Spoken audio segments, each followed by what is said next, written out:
चंद्रपूर लोकसभा मतदारसंघाची निवडणूक पहिल्या टप्प्यात म्हणजे 19 एप्रिल 2024 रोजी होणार असून यासाठी जिल्हा प्रशासनाने तयारी केली आहे।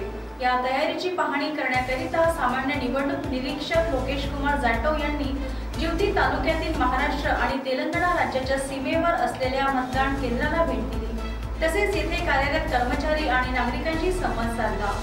महाराष्ट्र तेलंगणा सीमेवरील अंतापूर, पद्मावती, इंदिरानगर, पळसगुडा, येसापूर, भोला पठार, लेटीगुडा, येसापूर, शंकरलोधी, महाराजगुडा, कोठा, परमडोली, मुकदमगुडा आणि लेंडीजाळा या 14 गावांसाठी एकूण 6 मतदान केंद्र राहणार आहेत। यातील पुडियाल, मोहदा आणि परमडोली या मतदान केंद्राला निवडणूक निरीक्षक जाटव यांनी भेट दिली। यावेळी यांनी मतदान केंद्रस्तरीय अधिकारी, पोलीस पाटील व स्थानिक नागरिकांशी संवाद साधला।